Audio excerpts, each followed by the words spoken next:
typical case scenario, waiting there with the racket behind,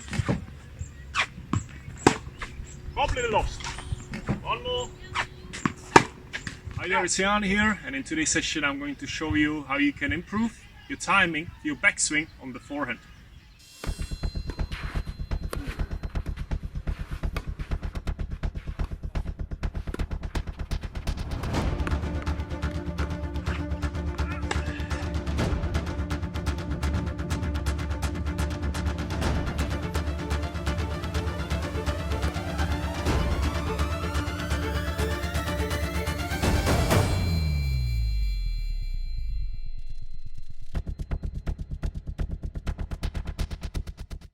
So again, timing of your backswing on the forehand is crucial. You want to spend time on it, and in today's session I'm going to show you what works for me well, what has been working for me as a coach and as a player on the court for the past over 20 years now.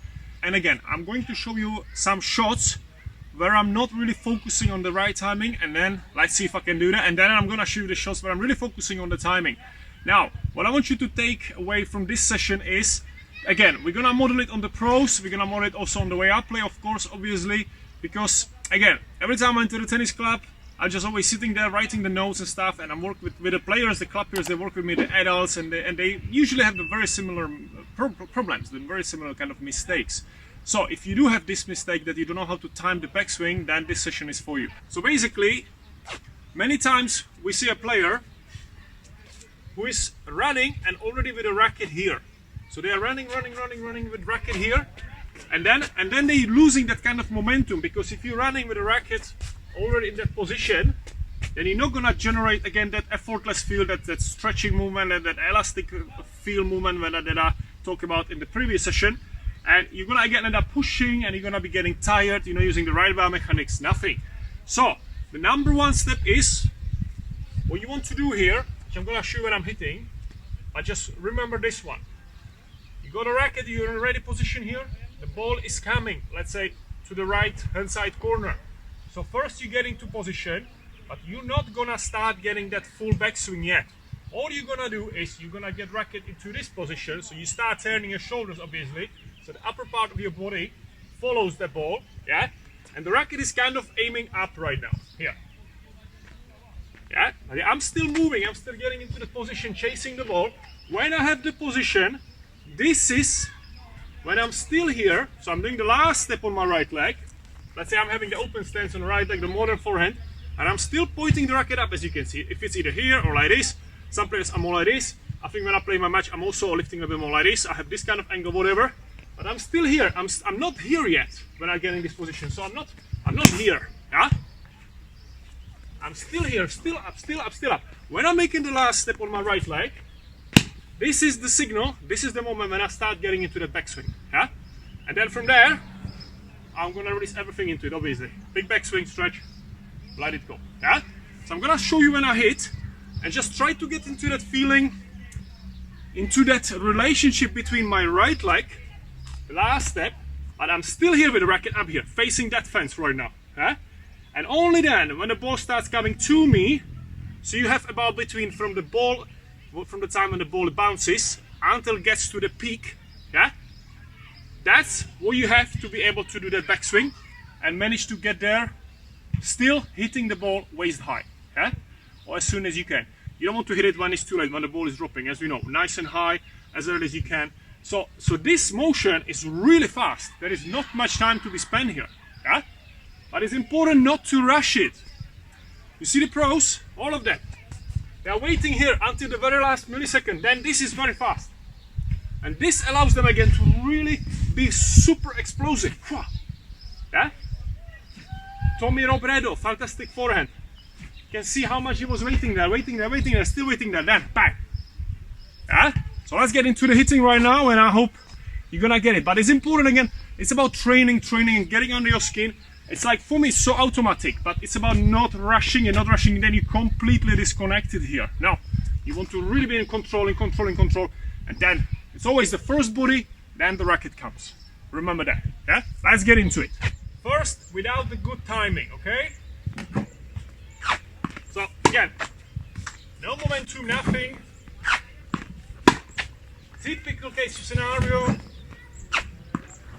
Waiting there with the racket behind. Completely lost. One more. Now, this is different. Waiting, hop. So the right leg comes just before the ball bounces actually. Hop. One more. Holding, hop. I'm waiting, hop. One more. Hop. Now. So forward legs again. Waiting, finishing backswing, hop. Watch the legs again, hop.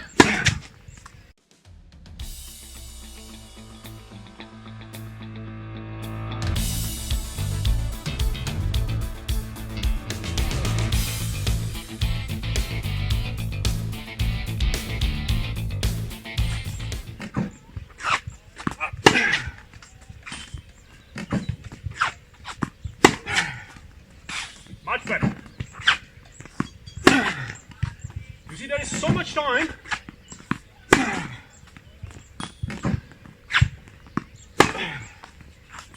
One more. Holding. Just when the ball bounces, that's when I go back. One more. This one was good. So again, as you just could see, huge difference when you get the right timing down. So you're focusing on holding the racket here, getting the position again just to wrap it up. Yeah, hop. I'm not rushing it. I'm still kind of resting here. It's the legs and the upper part of my body getting that position. You start turning the unit obviously, and only then, when you make the last step, that's when you start finishing that backswing, and then you're gonna enjoy it, you're gonna crush the ball, okay? So don't rush things. Now, of course, if you're gonna play players, they're gonna be changing the rhythms. This will kind of vary. There's gonna be difference between those timings, because if you're gonna have somebody who's gonna hit you deep ball, you're gonna have to get behind the ball and get back ready earlier. When you have a short ball enough time, you're gonna have more time. So again, this backswing and the speed of the backswing actually is gonna be slightly different. But that's again, every ball in tennis is different. You will have to adjust. That comes with training. Yeah, you can talk about this for hours, but it's all about training and all about putting everything into the practice. So I hope you enjoyed this session. If you did so, make sure to subscribe, hit that notification button, like this video. Feel free to comment below what other sessions you want me to do. I'm gonna be very happy to help you. And of course, make sure to check out my Turn Forehand to a Weapon program. It's gonna massively help you. Forehand is loaded with sessions, biomechanical sessions, tips, tools and exercises addressing exactly what you need to improve on your forehand side. And lastly, make sure to check out my Tennis Fit app that's loaded with 350 plus training sessions, tools and exercises, and you can download it for free and you can get a pro plan for $4.99 a month, which is the special launching price, so don't miss that one also. Thanks for watching and have a great day.